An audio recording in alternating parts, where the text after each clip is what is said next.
Hello everyone, कैसे हैं आप सभी। चलो आज हम मैक्रो इकोनॉमी में बात करते हैं।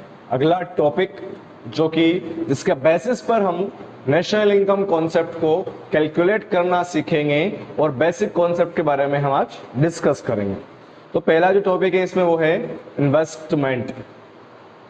What is meaning of investment? Investment का सिंपल सा मीनिंग होता है total expenditure that is made for buying capital goods over a period of time।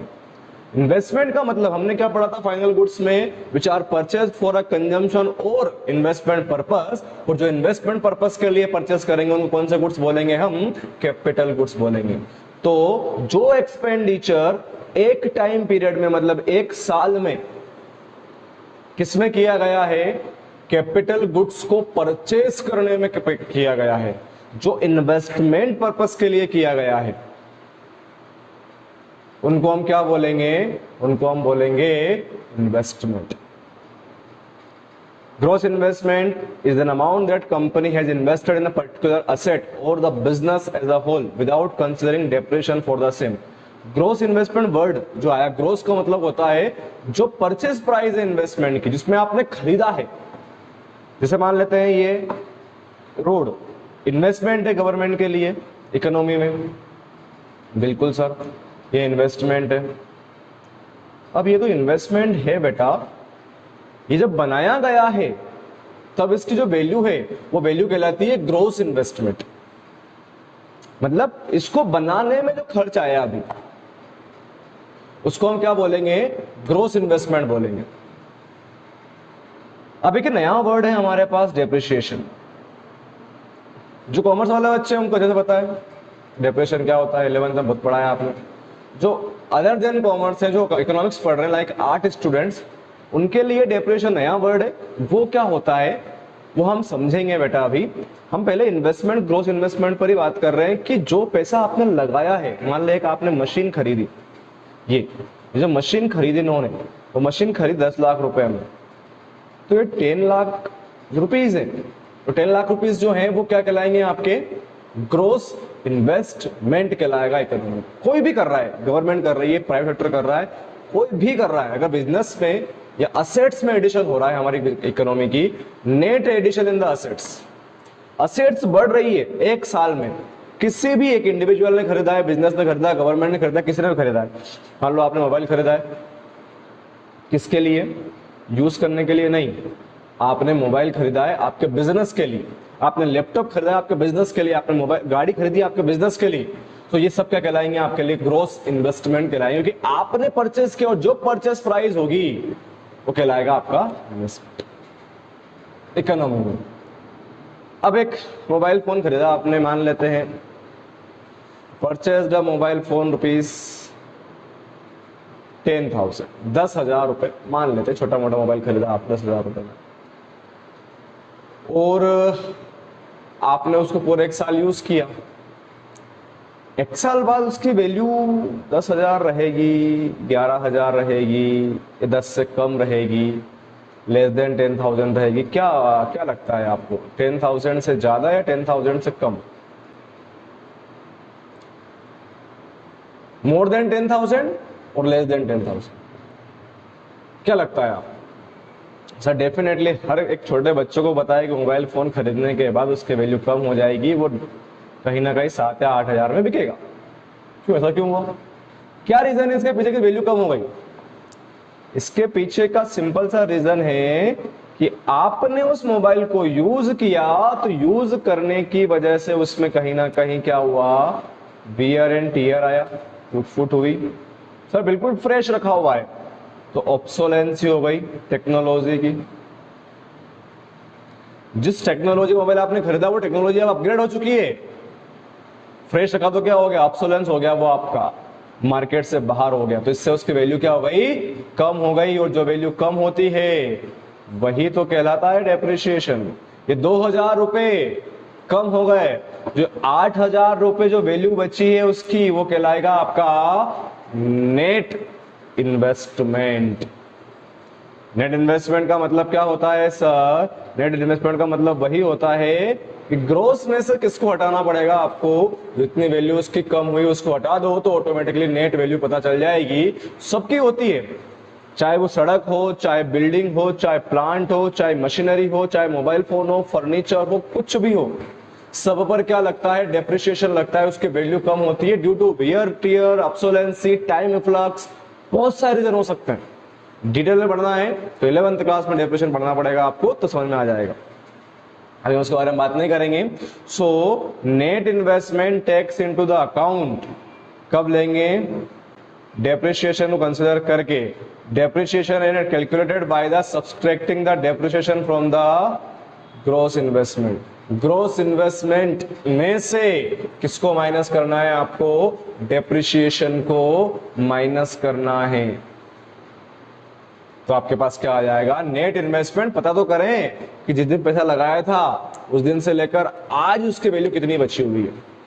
सो जो कॉन्सेप्ट हमें डिस्कस करना है यहाँ पर, वो करना है कि first ever formula for first step we can say that to calculate national income if we have value of gross investment. अगर हमारे पास ग्रॉस इन्वेस्टमेंट की वैल्यू 10,000 रुपए है और we need a net investment value which is 8,000, 8,000 अगर हमें चाहिए तो क्या करना पड़ेगा, we need to minus depreciation from the gross investment. अगर आपको ग्रॉस इन्वेस्टमेंट गिवन है क्वेश्चन में, ये दे रखा है और ये चाहिए, तो आपको डेप्रिसिएशन हटाना पड़ा कितने रुपए का, 2,000। अभी एग्जांपल लिया था। Sometime question is given that 8,000 ये दे रखा है कि बोलो नेट इन्वेस्टमेंट तो इतना है हमारे पास, बताओ ग्रोस कितना हुआ होगा। So what we will do, we will add the depreciation. हम क्या कर देंगे, डेप्रिसिएशन को ऐड कर देंगे। Will get the first formula कि हमें अगर ग्रोस वैल्यू से नेट वैल्यू पर जाना है, दोनों वैल्यू के बीच में एक ही डिफरेंस है, वो डिफरेंस किसका है, डेप्रिसिएशन का। कि अगर इधर जाना है आपको तो माइनस कर देंगे डेप्रिसिएशन, वापस आना है तो इसी में क्या कर देंगे, प्लस कर देंगे। फर्स्ट फॉर्मूला ध्यान रखना, 3 फॉर्मूले बताऊंगा मैं आपको, बेसिक फॉर्मूले हैं, उसी के बेस पर हम नेशनल इनकम निकालना सीखेंगे। सो treatment of depreciation, depreciation is nothing but wear and tear of the fixed assets. Assets मतलब एक ऐसी प्रोडक्ट जिसका हम बिजनेस में यूज करते हैं, इन्वेस्ट करते हैं और उसको बिजनेस में प्रोडक्शन करने के लिए यूज किया जाता है। उससे उसका क्या होगा बेटा, वियर टियर होगी, वैल्यू कम होगी, और जो वैल्यू कम होती है उसको हम क्या बोलते हैं, डेप्रिसिएशन बोलते हैं। First concept. Next concept about that, देखो हम प्रोडक्शंस करते हैं, हाँ सर, उसके लिए 3 चीज चाहिए होती है हमें। हाँ सर, अभी पढ़ा अपन ने इसके पहले वाले वीडियो में कि लैंड, लेबर, कैपिटल चाहिए होती है मुझे, डेफिनेटली। अब लैंड, लेबर, कैपिटल, ऑर्गेनाइजेशन चारों ले लिए अपन ने। तो लैंड को चाहिए रेंट, लेबर को चाहिए वेजेस एंड सैलरी, कैपिटल को चाहिए इंटरेस्ट और ऑर्गेनाइजेशन को चाहिए प्रॉफिट। एंटरप्रेन्योर बोल सकते हो आप इसको, एंटरप्रेन्योर क्या चाहिए, प्रॉफिट चाहिए। सो ये सारी चीजें फैक्टर्स ऑफ प्रोडक्शन, और इन्हीं की हेल्प से प्रोडक्शन होता है, मतलब गुड्स एंड सर्विसेज बनाई जाती है। तो चलो हम गुड्स एंड सर्विस बनाते हैं। हम एक कोई सा भी एक प्रोडक्ट ले लेते हैं, से मार्कर ले लेते हैं हम डॉम्स का। ये कंपनी है डॉम्स, उसको बनाते हैं अपन। कंपनी कैसे बनाती है समझते हैं। तो वो क्या करती है, मान लेते हैं वो रेंट लगाती है इस पर्टिकुलर मार्कर को बनाने के लिए, रेंट दे रहे हैं हम, पर मार्कर निकाल रहे हैं, दे पूरा रही है वो, पर मार्कर निकाल रहे हैं। 3 रुपए दिए उसने रेंट में, 3 रुपए दिए उसने वेजेस में, 4 रुपए उसने इंटरेस्ट दे दिया कैपिटल को, और प्रॉफिट कमा लिया अपना कितने का, 2 रुपए का। तो वो इस मार्कर को बेचने के लिए रेडी है 12 रुपए में। और क्योंकि ये सारे फैक्टर्स हैं तो इनको जो कॉस्ट लगी उस कॉस्ट को बोला गया कौन सी कॉस्ट, फैक्टर कॉस्ट। 12 रुपए में डेफिनेटली इसमें प्रॉफिट भी आ चुका है, बेचने के लिए मैं रेडी हो गया। जिसे मार्केट में गया 12 रुपए में बेचने के लिए, एक बंदे ने हाथ पकड़ लिया मेरा। मैंने बोला तुम कौन, तुम मेरा हाथ कैसे पकड़ रहे हो? बोले तुमने तुम्हारा प्रॉफिट तो निकाल लिया, तुम्हारे सारे फैक्टर भी निकाल लिए, हमारा हिस्सा किधर है? मैंने बोला तुम्हारा हिस्सा? बोले हाँ, हम भी हिस्सेदार हैं तुम्हारे प्रोडक्शन की प्रोसेस में। और वो थी हमारी ताई, निर्मला ताई, फाइनेंस मिनिस्टर। उन्होंने बोला कि हमारा हिस्सा टैक्स किधर है? हमने बोला ठीक है जोड़ दो, 3 रुपए उन्होंने टैक्स जोड़ लिया, और कितने में पड़ गया वो अपने को? 15 रुपए। मतलब मैं मार्केट में कितने में बेचूंगा प्रोडक्ट को? 15 रुपए में बेचेंगे। ये कॉन्सेप्ट समझ में आया आपको, फैक्टर कॉस्ट और मार्केट प्राइस वाला? आगे पढ़ते हैं इसी के बारे में, क्या है डिस्कशन करते हैं अपन। सो फैक्टर कॉस्ट है एक पेन का 12 रुपए, मार्कर पेन का। जीएसटी लगती है प्रोडक्शन पर बेटा, तो 3 रुपए ताई ने हमसे लिए थे, तो मार्केट प्राइस हो गई 15 रुपए। मार्कर 15 में बिक रहा है। हम जैसे टीचर्स ने प्रोटेस्ट करना शुरू कर दिया। किस बात का प्रोटेस्ट? सर बहुत महंगा है, 15 रुपए में मार्कर कौन खरीदेगा, इतना महंगा नहीं खरीदने वाले हम, हमसे नहीं हो पाएगा। तो प्रोटेस्ट किया, गवर्नमेंट तक बात गई, तो फाइनेंस मिनिस्टर हमारे सामने आई और कुछ बोलने लगी। सुनाई नहीं दिया क्या बोल रही है वो सुनते हैं अपन। वो बोल रही है, we will provide subsidy on marker pen ₹2। हम 2 रुपए की सब्सिडी देंगे मार्कर पेन पर। जो 15 मिल रहा था वो कितने में मिलेगा अब? 13 रुपए में। हम सब खुश हो गए, घर चले गए, 13 रुपए में खरीदने लग गए।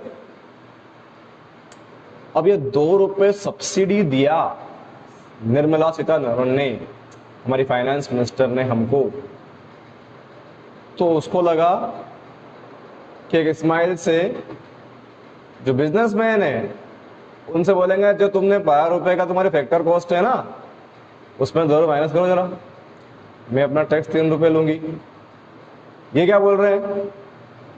इधर मत देखो ताई, नहीं हो पाएगा, नहीं हो पाएगा। 3 रुपए की 2 रुपए की सब्सिडी जो आपने दी है वो आपकी गवर्नमेंट ने दी है, आप दे रहे हो, हमसे उम्मीद मत करो। हमने हमारे 12 रुपए बड़ी मुश्किल से एडजस्ट किए हैं, इतना ही खर्चा आ रहा है मेरा, हमने प्रॉफिट ले लिया उसमें, तो हम सब्सिडी में कोई हेल्प नहीं कर पाएंगे। तो फिर क्या हुआ?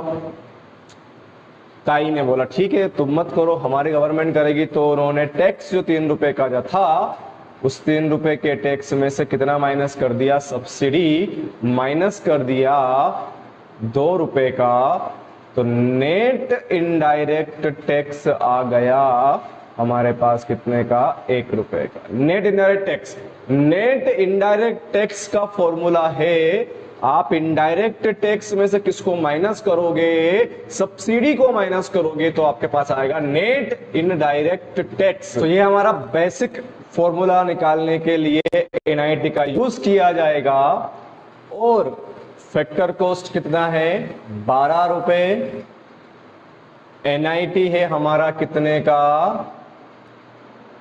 एनआईटी कैसे निकलेगी? 1 रुपए आएगा एनआईटी का, और मार्केट प्राइस आई कितने की? 13 रुपए। सो यहां से यहां तक पहुंचने के लिए हमारे पास जो कॉन्सेप्ट है वो कॉन्सेप्ट है एनआईटी, फैक्टर कॉस्ट से कहां जाना है आपको? मार्केट प्राइस पर जाना है। तो आपको किसको कंसीडर करना पड़ेगा? एनआईटी को कंसीडर करना पड़ेगा। और अगर वापस आना है तो किसको कंसीडर करना पड़ेगा?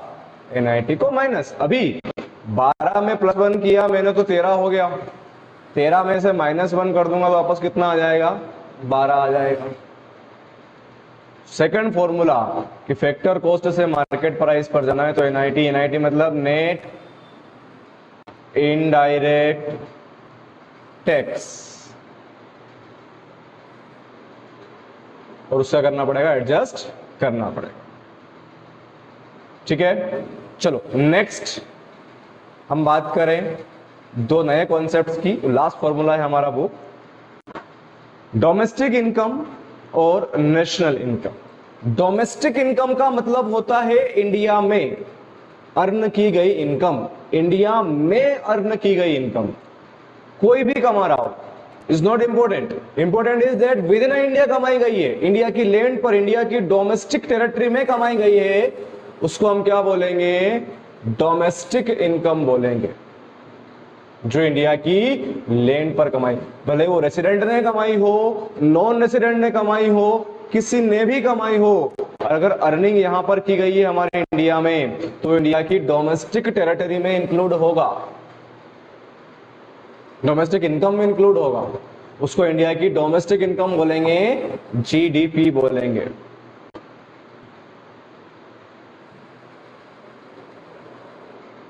और नेशनल इनकम का मतलब होता है इंडिया के लोगों ने कमाया है, बाय दी इंडियंस, ना कि इंडिया में।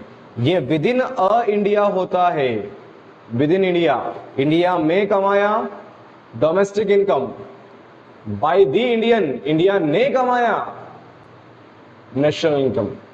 दोनों में डिफरेंस क्या है सर? देखो, इंडिया में कमाया इसका मतलब ये भी हो सकता है कि कोई ऐसे बंदे हैं जो इंडिया के बाहर के हैं, इंडिया के नॉर्मल रेसिडेंट नहीं हैं, उन्होंने अर्निंग किया है, तो वो हमारी कंट्री की जीडीपी में इंक्लूड होगी, नेशनल इनकम में इंक्लूड नहीं होगी।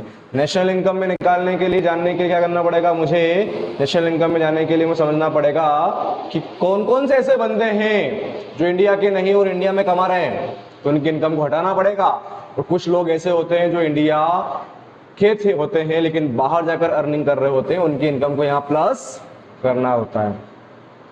इसलिए ये एनआरआईज हैं, इंडिया में रहे, इंडिया के हैं, इंडिया के सिटीजन्स हैं, मान लेते हैं हम, लेकिन बेचारे कहाँ काम कर रहे हैं? बाहर काम कर रहे हैं, जॉब वीजा पर गए हैं, जॉब पासपोर्ट पे गए वहां पर और काम कर रहे हैं वहां पर, तो इनको इंडिया की नेशनल इनकम में इंक्लूड किया जाएगा, डोमेस्टिक इनकम में नहीं लिया जाएगा। और कुछ बंदे ऐसे होते हैं जो, मान लो एक चाइना का बंदा है, यहाँ काम कर रहा है, इस अभी आईपीएल चल रहा है, आईपीएल में बहुत सारे बंदे अर्निंग कर रहे हैं, स्पेंडिंग कर रहे हैं इंडिया के, मतलब डोमेस्टिक इनकम में आएंगे, वो नॉर्मल रेसिडेंट नहीं है, एक साल से कम टाइम है उनके पास, तो लेकिन क्या हो रहा है, वो अर्निंग स्पेंडिंग यहाँ कर रहे हैं, तो वो इंडिया के रिसोर्सेज यूज कर रहे हैं, तो वो इंडिया की डोमेस्टिक इनकम में उनकी इनकम को इंक्लूड किया जाएगा, नेशनल इनकम में इंक्लूड नहीं किया जाएगा। नेशनल इनकम में उन्हीं को इंक्लूड किया जाएगा जो इंडिया के लोगों ने कमाई है, by the normal resident of India, not with in the India. India के बंदे ने कमाई है तो इंक्लूड होगा। समझे कॉन्सेप्ट? देखो, डोमेस्टिक इनकम मतलब विद इन इंडिया, और कुछ इनकम हमारे इंडिया में बाहर वाले बंदे कमाते हैं, हमारे इंडिया में कमाते हैं, बाहर वाले बंदे कमाते हैं, तो उसको बोला जाता है फैक्टर इनकम टू अब्रोड। यहाँ कमा रहे हैं, यहाँ इंटरेस्ट ले रहे हैं, यहाँ कैपिटल ले रहे हैं, यहाँ सैलरी ले रहे हैं, यहाँ रेंट ले रहे हैं, यहाँ के, लेकिन इंडिया के नॉर्मल रेसिडेंट नहीं है, इनकम हो रही है उनकी, और इंडिया के नॉर्मल रेसिडेंट नहीं है, उस इनकम को बोला जाता है फैक्टर इनकम। जो कौन कमा रहा है? बाहर का बंदा इंडिया में आकर, ऐसे ही बाहर हमारे इंडियन वाले कमाते हैं, उसको बोलते हैं factor income from abroad, abroad से कमाई गई इनकम। अब्रोड से कौन सी इनकम कमा सकते हैं सर? एम्प्लॉइज की सैलरी, वेजेस जो वीजा बेस पर जाते हैं, कोई इंडियन कंपनी है जो वहां इन्वेस्टमेंट कर रही है, कैपिटल पर इंटरेस्ट कमा रही है, कोई बिजनेस कर रही है वहां प्रॉफिट कमा रहा है एंटरप्रेन्योर, कोई अपनी प्रॉपर्टी किराए पर दे रहा है वहां पर, जो उसकी प्रॉपर्टी है, इंडियन है, इंडियन कंपनी है, रेसिडेंट इंडिया का है, और कमा कहां से रहा है? बाहर से कमा रहा है, तो वो कहलाएगी फैक्टर इनकम फ्रॉम अब्रोड। तो अगर मेरी इनकम, डोमेस्टिक इनकम 500 रुपए है, तो मैं क्या करूंगा बेटा, इस 500 रुपए में मान लो बाहर वाला बंदा 100 रुपए कमा रहा है मेरे यहां से, तो ये माइनस कर दूंगा, मैं हटा दूंगा इसको, देखिए मेरे इंडिया की इनकम नहीं है ये, और हम वहां से 300 रुपए कमा के लेकर आ रहे हैं, तो प्लस कर देंगे इस 500 रुपए, माइनस कर दूंगा 100, प्लस कर दूंगा 300, 500, 300, 800 माइनस 100, 700 रुपए क्या कहलाएगी आपकी? National income. What is called that? National income. Difference आ रहा है इन दोनों के बीच में, इन दोनों का डिफरेंस जो आएगा वो प्लस कर दूंगा मैं किसमें? इसमें 500 में 300 माइनस 100, मतलब कितना प्लस कर दूं मैं? 200, तो 700 रुपए जो आ रही है कौन सी इनकम आ रही है आपकी? नेशनल इनकम आ रही है। So the third formula, if factor income to from abroad to abroad से निकल जाएगा आपका net factor income from abroad. क्या निकल जाएगा आपका net factor income from abroad, जो कि फॉर्मूला है हमारे लिए किसका, डोमेस्टिक से कहां जाने के लिए, नेशनल पर। डोमेस्टिक से कहां जाना है आपको, नेशनल पर जाना है। So you have to add NFIA, net factor income from abroad, 500 थी, नेशनल पर जाना है, प्लस 200 कर दो, कितनी हो जाएगी 700, वापस आना है तो माइनस 200 कर दो, कितनी हो जाएगी फिर से 500। ये फॉर्मूला हमारे पास। सो हमने 3 फॉर्मूले डिस्कस किए यहाँ पर, ये बेसिक फॉर्मूले, और इन्हीं फॉर्मूले के बेसिस पर हम नेशनल इनकम तक पहुंचने की कोशिश करेंगे। नेक्स्ट वीडियो में हम थोड़ा सा न्यूमेरिकल पोर्शन के बारे में बात करते हैं। तब तक के लिए thank you, have a good day.